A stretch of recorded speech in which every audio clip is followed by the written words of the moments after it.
you have been a county commissioner for actually quite a long time. And just 3 years. Right. So in my book, that's actually okay. Things change so quickly nowadays. That's true. And I personally know a bit about the U.S. political system, but I don't know very much, and I think a lot of people don't know very much how the interface works between the federal government, the regional government, the local government. And if you could enlighten us there a little bit, because our friend said that you were really engaged with that situation towards Washington as well. And so it'd be really interesting if you could give us some structural basis. Sure. So county governments are actually a branch of state governments in the U.S. So we are very much controlled by the state. Our funding is very much controlled by the state, and our programs are essentially, unless we can raise additional revenue, our programs are pretty much handed down by the state. There are programs that we are required to do, and then anything on top of that we have to create our own funding for. So it's much more so than municipal government, towns and cities in the U.S. Counties are directly under the state to implement sort of state regulations. So county governments basically do public health and land use, zoning regulations, and roads and bridges, and public safety. So in Colorado, in the U.S., I think most states, it's the sheriff's office. So it's the public safety entity for the unincorporated, so outside of the towns and cities. Towns and cities have their own police forces. So we operate pretty independently from, or I should say, towns and cities operate pretty independently from county and state government. There are some, like Denver, the capital of Colorado, is a county city. It's so large it actually acts as a county city, but they function more like a city. They have a mayor, and they function more like a city government and a little less like a county government, but they're required to have all the county regulations in place as well as the city regulations. But counties are very much attached to state government, state statutes, state legislation, and then states are very dependent on federal government programs. So in effect, many of our human services, health and human service programs are initially funded through the federal government, which provides funding to the states, and then the states pass it through to the counties. So if I understand that correctly, what happens on a federal level does influence you. It goes through the county level and then kind of ends up at your doorstep. Is that correct? Now, you mentioned something that I find very interesting. So what the county commission and subsequently is dealing with is a lot of infrastructure, basic infrastructure topics, matters. Is that correct? That's correct. Yeah. So it's basically it's the roads you drive on and the bridges you cross over when you are in the unincorporated, so outside of the towns and city boundaries. So it's a lot of the rural infrastructure. It's sort of how you connect to the state highway system. That's how the valley floor comes in, because it's outside the city, if I understand. It was outside the city. We'll come to that. I just gotta. I'm beginning to understand. Thank you. So how are we doing? I mean, how are you doing? We hear quite nightmarish things about the infrastructure in the U.S., and I honestly have to admit, It varies from state to state, but driving here with my colleague from Atlanta was quite exciting at times due to an infrastructure that does not seem to be necessarily of a first world country, if I may say so, without being rude. I take no offense. Okay, but tell me, I mean, Colorado, of course, the states are very different. That is something one notices traveling through the US. How are things here with the basic infrastructure in your responsibility area? Well, it's extremely challenging in Colorado because Colorado has the strictest financial regulatory system.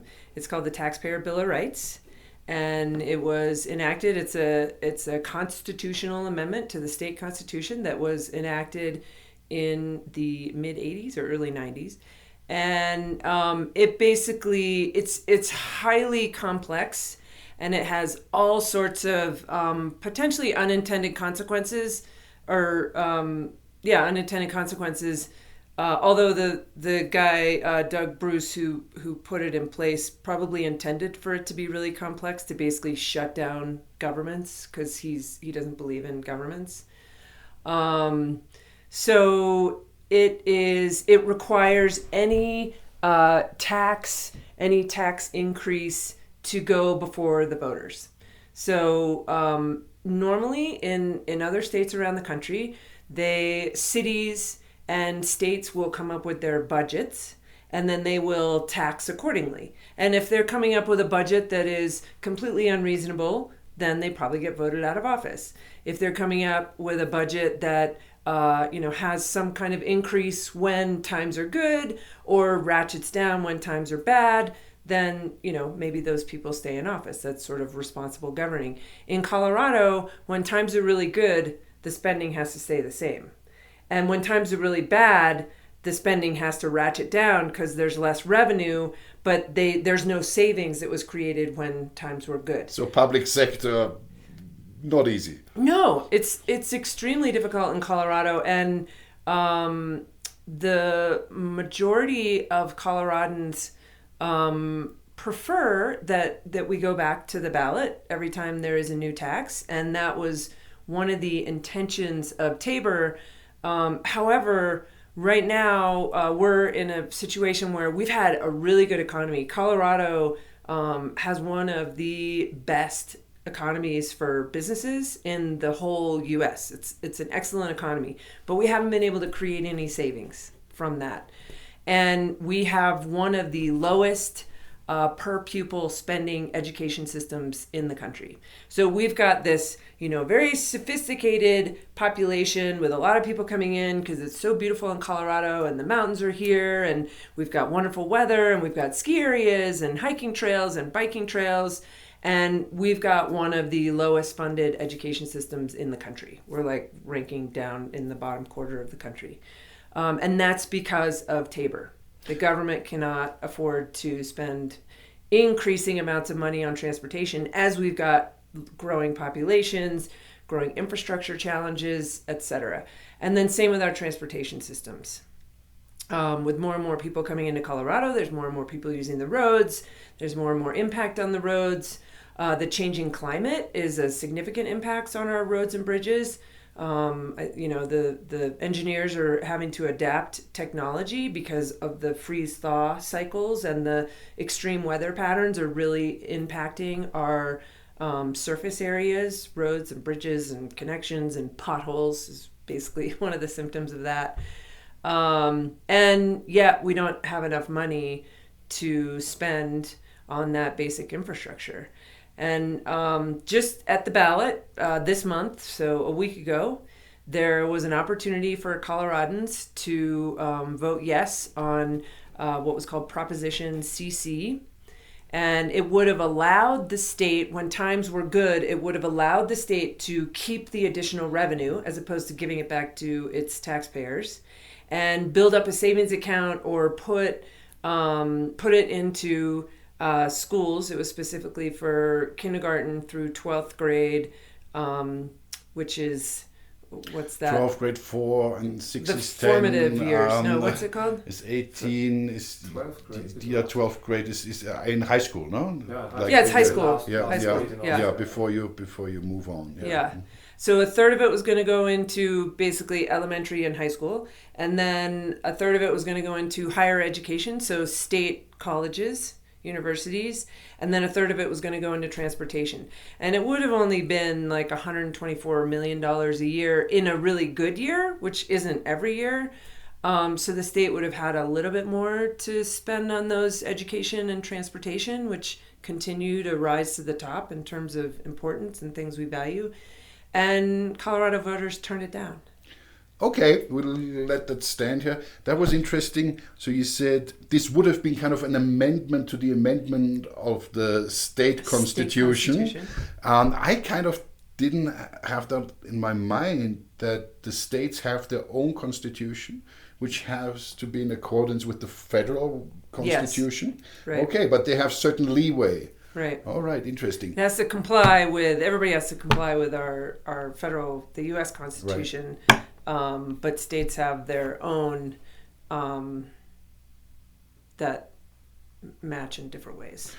Which then makes them very different depending on how the population votes. Okay, that's where we're at. From that vote, could we say that it's more Republican? I mean, I always hear the Coloradans want less government, or are they just incredibly independent and want to mend their own potholes? Or it's hard for me to... Right, well, it's hard for a lot to of us to understand, that these things are important, I mean, for everybody. It's difficult to... I mean, the split in Colorado, there is a growing divide between sort of the wealthier, more stable Front Range communities, so the higher population communities in and around the Denver area, and then the mountain towns, the resort towns that have a really stable economy because they have that resort economy with all sorts of recreational opportunities. They're beautiful places where people want to live, so they're pretty stable economies. And then we have our rural communities that are more spread out, less populated.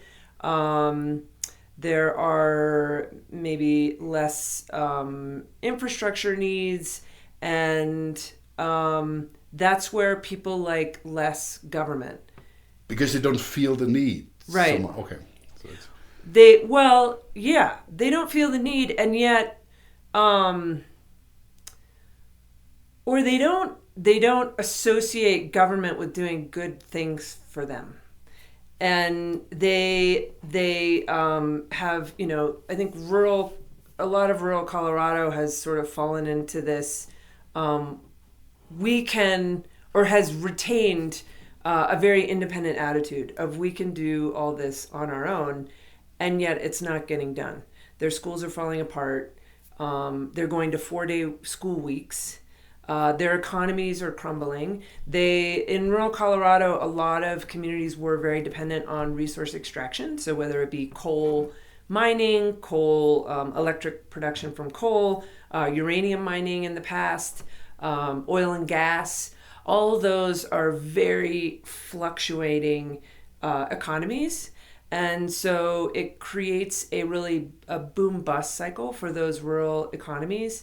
And when they're doing really well, they get the infrastructure they need, they build their schools, people bring their families there because there are jobs, and then the economy changes, those things aren't as in demand, and people leave, their schools don't have the funding they need, their roads are falling apart and they don't get funded either.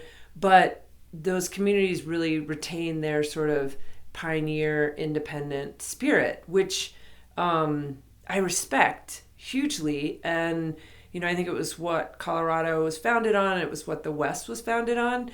And if we could find a way to retain that sort of pioneering spirit with a recognition that there is an appropriate role for government, then I think Colorado would be much more sustainable in the future. Right now, we're sort of teetering on this edge of our rural communities falling apart, and the haves having more and more, because like in Telluride, our economy is very stable and it's doing really well, and we have enough resources, and people vote for tax increases for important things like affordable housing and schools, and our road systems and behavioral health and early childhood education.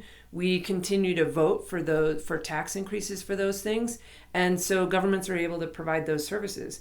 But in the rural communities, their governments aren't really able to provide those services. So then they're more and more dependent on the state government. Right.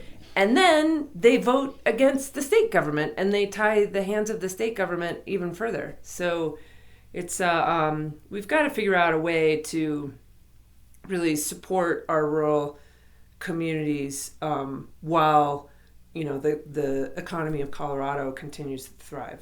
And with all the challenges that are coming towards it, I mean, none of that is totally alien to the rest of the world. I mean, as you know, No. So it's interesting to hear it from here. Before we get on to these challenges and the things that are very important to you, from what I understand, what is your job? so as a person, as a commissioner, what do you do? So, well, that's a good question, and a lot of people don't really understand it. It is a full-time job, depending on which county you're in. If you've got a really small population, you can do it as a part-time job. We're at the lower end of the higher populations and at the upper end of the lower populations, so it's considered a full-time job. And we basically... we manage the county infrastructure. So we do that through the budget. We decide on the budget and we work with our manager. We have a county manager who is the sort of day-to-day manager of our organizational structure. And we manage the budget and then we decide on land use issues. In addition to that, my role is that I've taken on being the liaison with the state and the federal government. Okay, that's so I spend a lot of time in Denver working on legislation that is going to support projects that we need. So support additional funding or simply play defense and make sure the state isn't creating all these wonderful programs that aren't funded, that then we have to implement without the appropriate funding. And then just being a watchdog for the county, because almost everything that the state does affects the counties, and you can either sort of sit back and hope that the state will do the right thing, or you can be actively involved. And I decided to jump in and be really actively involved so that I could really understand it, to participate knowledgeably in the process, and also because I just really enjoy debating policy and discussing policy. And we've got a couple big issues here. One is affordable housing, and the other is the cost of health insurance and access to health services. Again, something that is not only the case here, that is something across the US. I mean, back home, these issues exist as well. So how is the relationship with Washington? Let's look at it regardless of administration that is currently in place. How is it? Is it that far away, or is it like, oh, Colorado, they're so rich anyway, or how do you deal with them? How do you deal with Washington? It really depends on your representative. So we have 2 representatives in this area. Well, 3. That's right. There's 3. One of them, yeah. We have 2 senators. Every state has 2 senators. And then depending on the population size of each state, you have a certain number of representatives for your population size. I don't actually remember how many representatives we have, but we have one representative that represents all of Southwest Colorado. So he actually has one of the largest districts in the country land-wise, because it's a relatively spread out population. San Miguel County is a rural county, although we have Telluride, which is sort of a more urban feel. It's its own case. But it's its own little bubble.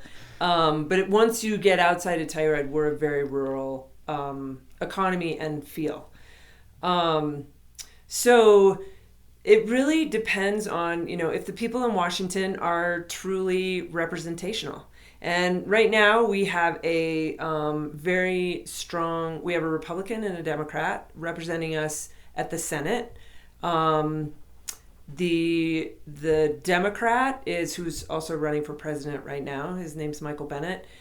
Is extremely representational, and he's worked at the school board level, at the state government level, in private business, and now he's been in the Senate for 8 years, I guess it is. It's probably a little more than that. And I find him extremely approachable. His staff works really hard. He's done a lot of good things for us. And I think he's a very effective representative of the entire state of Colorado. So you wouldn't mind if he became president, however unlikely I think it would be fancy. Seems. Yeah, I think it would be fancy. He would make a fantastic president. Is he still in the debate? He's still in it. Yeah. He's not necessarily in the debates. But in the big chunk. He's entering himself in the primaries, and he's been spending a lot of time in Iowa. So we'll see what happens. Okay, any chance? Anything could change. Sure, anything could happen. Okay. I mean, this is, anything could happen this day and age. You never know what's going to happen. And then we have another senator who's up for re-election, who basically is doing everything that Trump tells him to do these days. He's decided to get under Trump's wing and just simply govern like that. And I would say the majority of Colorado right now is pretty upset with the way he is governing, and that is reflected in his polling numbers. Then we have the representative who represents all of Southwest Colorado. And I've been thinking about this a lot lately. I think, there's more and more of a partisan divide, I think everywhere. And then there's also this economic divide. There's this growing inequality across the world right now, globally. Yeah, speak a little bit to that, because that is what we find anywhere we go and everywhere. And that makes people so uncomfortable that they do all kinds of really apparently pretty crazy things against their own interests, in my humble opinion. But But how does that play out as far as you're experiencing it here around? Yeah, I think it creates a lot of anger. It creates a lot of uncertainty.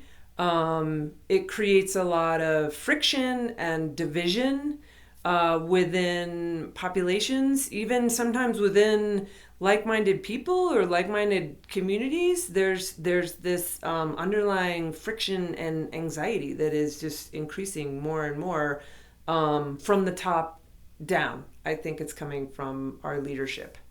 Ways to mend it. Yeah. So here's what I've been thinking about lately. For the last several decades, there's been this push by Republicans for more local government. Give us more control. We want more control of our funding. We want more control of our programs. You just give us the money and back off. Don't tell us what to do, they've said to state and federal governments. That's been a very much Republican sensibility for many, many years. That is sort of shifting, I am sensing, because there's this lack of leadership right now at the federal level, and the federal government is pulling all sorts of programs. So now in the communities that strongly value the environment and, basic things like clean air and clean water, they're seeing less and less support and less of a regulatory structure for preserving those things and really preserving their communities from the federal government. So now a lot of those more progressive communities are saying, just give us the money, give us the flexibility, and we'll manage these programs, because we need to preserve our environment. We want to protect our clean air. We want to protect our clean water. We need to regulate these extractive industries to act appropriately and in an environmentally sensitive way, and in a way that respects public safety. And we feel that we can do that better ourselves. So traditionally, then I'm just generally speaking, the Democrats have been fighting against this concept of local control, saying, no, we need broader regulations because we need to protect the clean air and clean water of all of our communities. And now that's shifting to we can do that better at a local level. And so I yes, I think we can do that. Many of our communities can do that better at a local level, if we, value with the environmental values and sort of the looking at the long term sustainability of our communities. I think there's the potential to do that at a local level, but I think there's also the potential to do a lot of harm with short-sighted government, and then at the same time, are we willing to sit by and watch our neighbors who may be more willing to embrace resource extraction, trash their environments, And there are no real borders, so it's trashing all over the place. It's trashing watersheds that are all connected. It's trashing our airshed that's all connected. And then a lot of those communities then become very dependent on their wealthier neighbors because they've basically trashed their long-term economic opportunities. And if their water is undrinkable, they got to get it from somewhere else. Yeah. So nothing is separated. Or people move, really. and there's not enough people to sustain the population, and they can't, fix their roads, and they can't provide basic services, whether they be, health or human safety or whatever it is. So, is it dog eat dog? Or are we going to, get back to recognizing the sense of a more, of a larger community of, everything from the local scale to the watershed scale to the United States being a larger community and giving people those basic opportunities to rise up and, live healthy and productive lives. And to think intergenerationally because there's somebody coming. Yeah, okay. I think we need to do that as larger communities. But that concept has become a dirty word in many ways because of our leadership right now, which is not good for us long term. We let it stand there. We'll, from the outside, watch it and wish you all the best. But you have, in your life, the way I could research it, done a lot of interesting things. One of the things that people were talking about, that when you came to Telluride early on, I'm not sure now, you founded or edited or were responsible for a magazine that people seem to be missing. The people I spoke to said it was a cool magazine. So you have some media, how do you say, baggage or some media experience. Baggage, that's good. How does that work regionally? I mean, everyone I talk to, because we are into media, we love it. We think it's part of the solution. How is it going here, and what are your thoughts on the role of media in the political process? Maybe really in the more local sense. Yeah. Well, it was interesting. I came up with the idea for the magazine when I was filming. Sorry, what kind of magazine was it? It was an outdoor adventure magazine. It was called Mountain Freak, and it was my alternative version of Outside Magazine. I felt like Outside Magazine was kind of exploitive, or exploited the outdoor adventure industry, and so I wanted to make a more soulful version of sort of outdoor adventure lifestyle. But I was filming a ski and snowboard movie up in British Columbia one winter and came across a little zine up there called Ski Freak Radical, and absolutely fell in love with it. It was kind of this little cartoony zine, and it talked about the skiing lifestyle and the people who were just totally dedicated to skiing and outdoor lifestyle. And I fell in love with it, and I asked them if I could do a sister version down in Colorado, and they said, "We don't want a sister, you just do your own version." And so I came back and I sort of planted the idea with some friends and brought some really talented people together, and then we were discovered and we got funding and backing for about 7 years, and we produced a really high quality magazine, and ended up launching quite a few careers in the outdoor industry. But we just didn't have enough advertising. The advertisers just didn't really get the concept of, organic gardening and, marijuana advocacy back before it was legal, and, wandering through deserts in Mexico, searching for the ultimate agave plant that would give you, that sort of beyond. Damn, you're going to stop it again.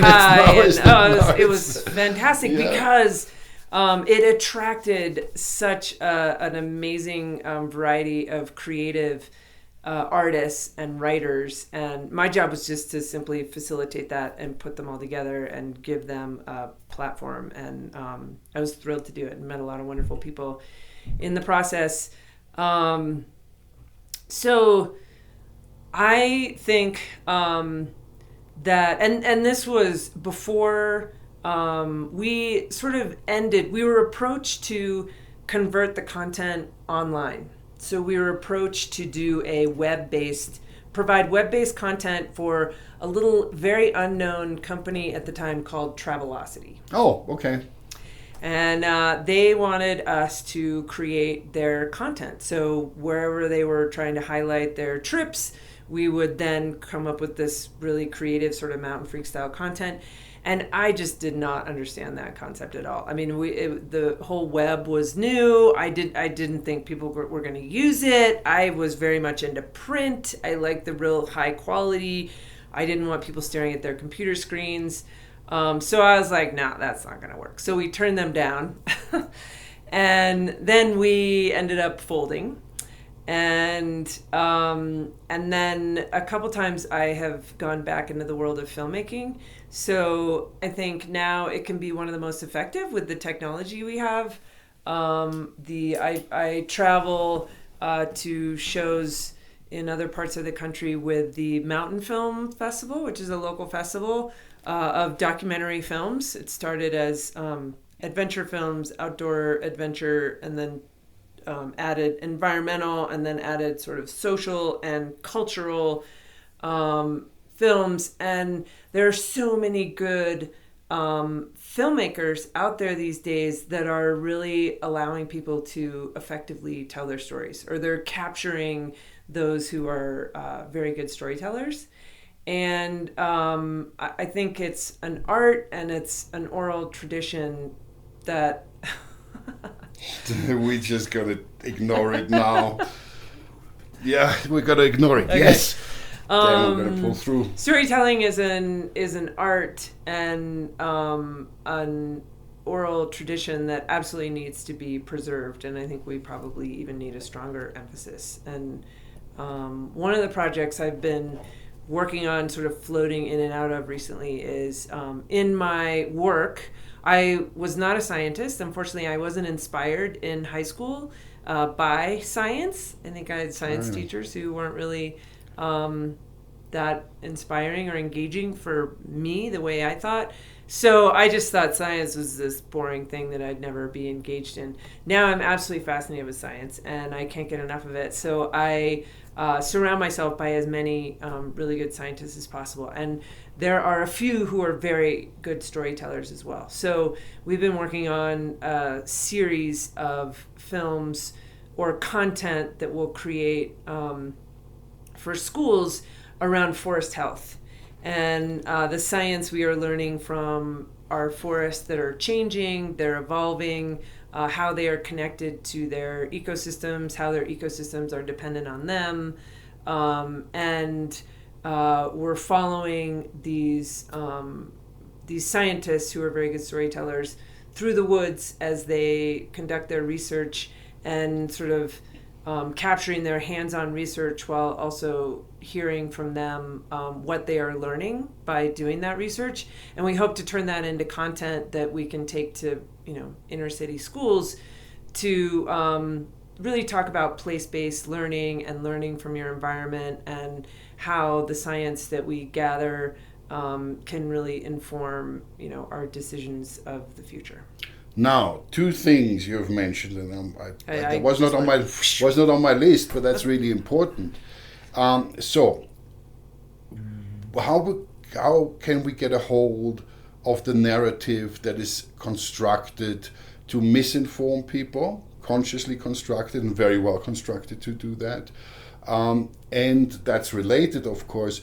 There is not only a science fatigue, but there is a certain science animosity. And that is something that has really spread crazily only the last, I would say, 10 years, maybe even 5 years. It's become really, really sensitive, especially in regards to ecological issues or the biggest issues, climate change. So how do you feel as a person, as a media maker, that one can tackle that? I think first of all, it's really important to inspire scientists of the future.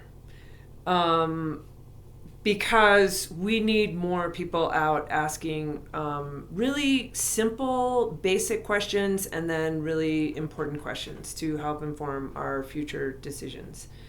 And then also, science can just inform so much more than it understanding the world around you from a scientific perspective can just make you a more productive community member as well.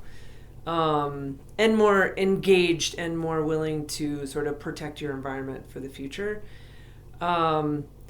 So I think even though there is, yes, there are people out there who are creating fake news and false science and trying to manipulate communities and populations and individuals through their, through sort of dark ways, false stories.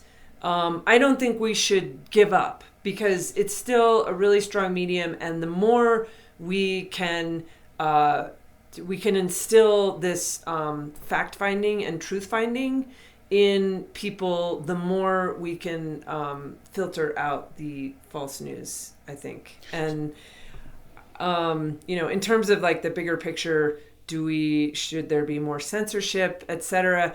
I don't like the idea of censorship. I don't like the idea of manipulating populations. I think we just need to, from the ground up, really build stronger, more informed populations, and then we will just weed out. There's always going to be people who want to tell false stories and create sort of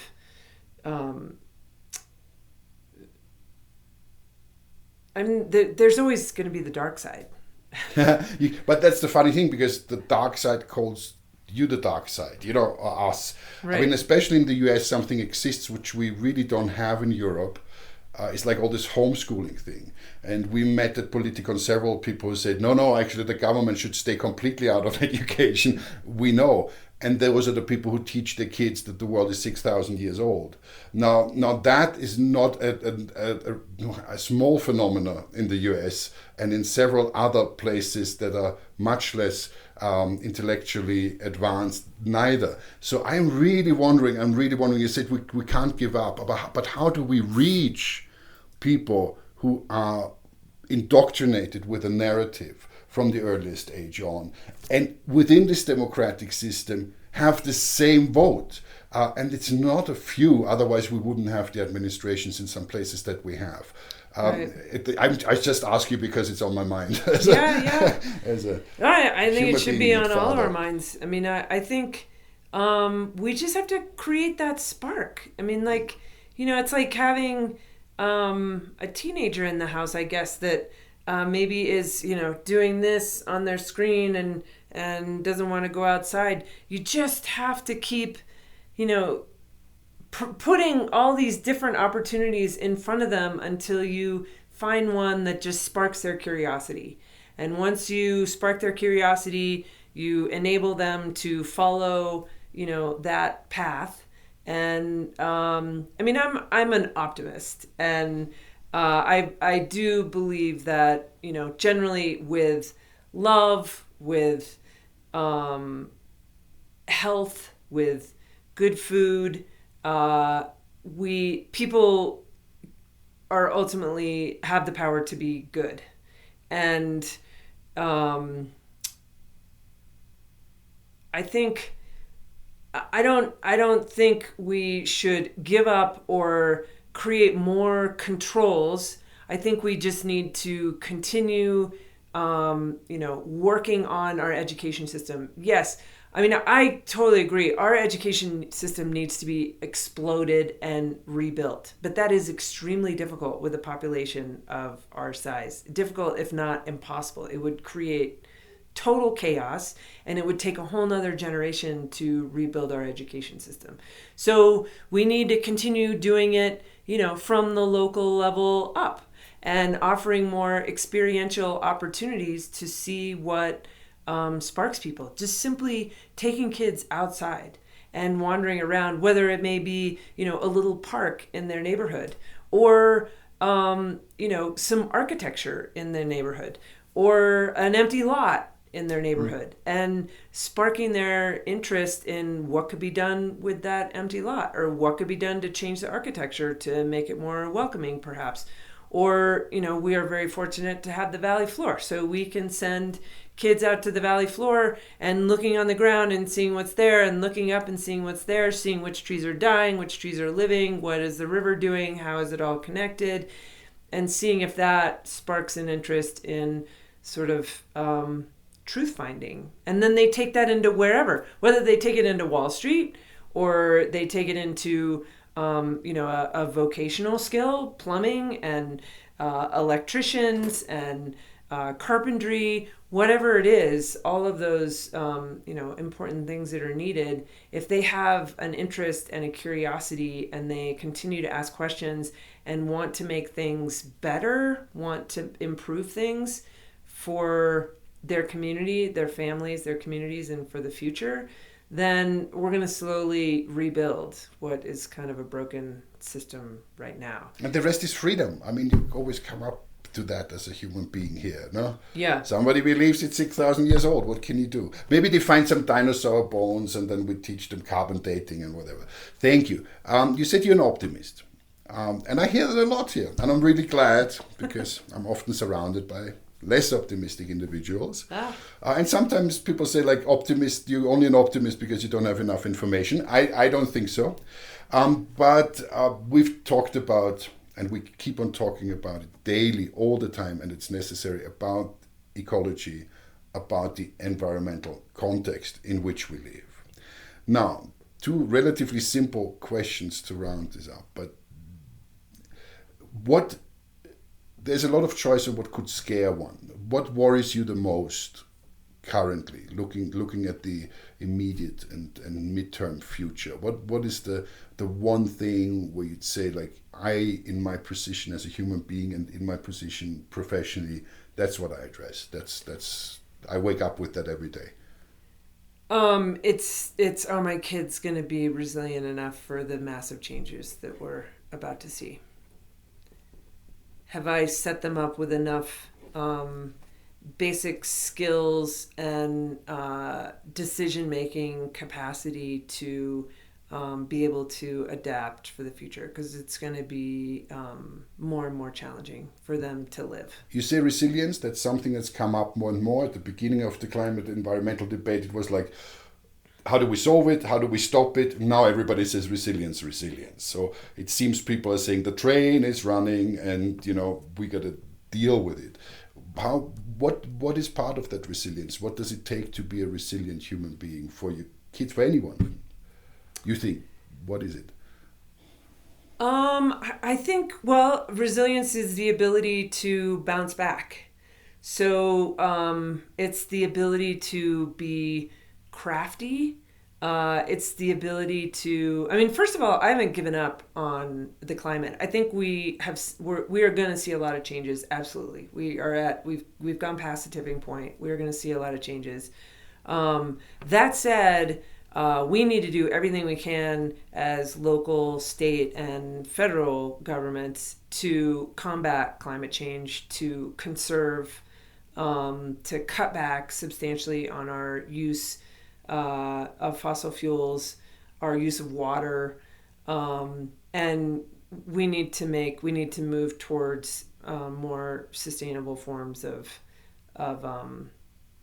energy and of transportation systems, and building structures as well. So I'm not giving up on that, and I, as a government official, I'm doing everything I can to create our little pocket here as carbon neutral. So basically offset our footprint as much as possible, starting at our organizational level and then spreading out into our community to prove that it can be done. And maybe that can be done step by step at the local level. It's too late to wait for the federal government to do that. They can do a lot more, but we can't expect anything in the next year. But at the same time, I also want to prepare my family and especially my kids for a really challenging future. And I think that's going to mean things like, knowing how to keep your water clean, knowing how to keep your air clean, being very resourceful with limited resources, knowing where to live and being able to adapt in case they need to be more nomadic in the future, not being completely attached to creature comforts, and then as simple as knowing where to get your food. I mean, hunting and gathering, and then also knowing how to build community. Because I think in the future we're going to need we're going to be more and more dependent on our communities as we're sort of more cut off from global economies and global opportunities and stuff that we think we need right now. And it's going to have to get down to, what do you really need, not what you want anymore. What do you really need? And how can you make the best decision to get there? And then who do you surround yourself with to empower, circle of safety, whatever it is? What kind of people do you surround yourself with to build a strong community and get those needs taken care of? So resilience is sort of knowing who you are and being able to make smart decisions, or when you make mistakes, being able to bounce back from that, learn from that, and make a better decision next time. And then also just being crafty with what you have in front of you. I mean, it's a really basic. I think they're going to be required to break it down to really basic needs in the future. Maybe it's not their generation, maybe it's the generation after them, but I think it's going to be their generation more than we've had. We've lived in this safety, security bubble for a pretty long time now, we globally, and that's deteriorating. I mean, we see it, and we're in this little bubble in Telluride where we're protected from it, but we see it. So I don't have my eyes closed. I'm an optimist, and yet I see the world crumbling around us, and I see that there's we're going in that direction, and so how do we make sure that we sort of protect ourselves as we go in that direction, while working our butts off to be more